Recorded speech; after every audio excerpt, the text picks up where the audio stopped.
Madame, quel est votre mot, et sur le mot, et sur la chose?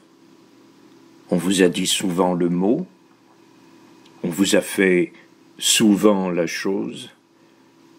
Ainsi, de la chose et du mot, vous pouvez dire quelque chose. Et je gagerais que le mot vous plaît beaucoup moins que la chose.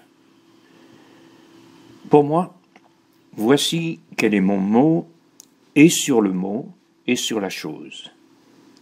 J'avouerai que j'aime le mot, j'avouerai que j'aime la chose, mais c'est la chose avec le mot, mais c'est le mot avec la chose. Autrement, la chose et le mot, à mes yeux, seraient peu de choses. Je crois même, en faveur du mot, pouvoir ajouter quelque chose. Une chose qui donne au mot tout l'avantage sur la chose. C'est qu'on peut dire encore le mot, alors qu'on ne fait plus la chose. Et pour peu que vaille le mot, mon Dieu, c'est toujours quelque chose. De là, je conclus que le mot doit être mis avant la chose, qu'il ne faut ajouter au mot qu'autant que l'on peut quelque chose.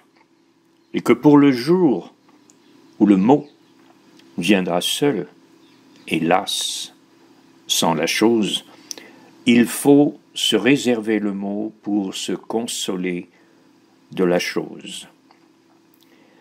Pour vous, je crois qu'avec le mot, vous voyez toujours autre chose. Vous dites si gaiement le mot, vous méritez si bien la chose, que pour vous, la chose et le mot doivent être la même chose.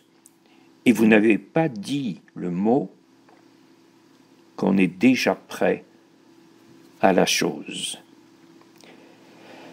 Mais quand je vous dis que le mot doit être mis avant la chose, vous devez me croire à ce mot bien peu connaisseur en la chose.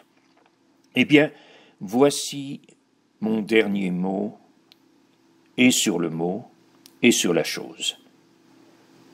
Madame, passez-moi le mot, et je vous passerai la chose.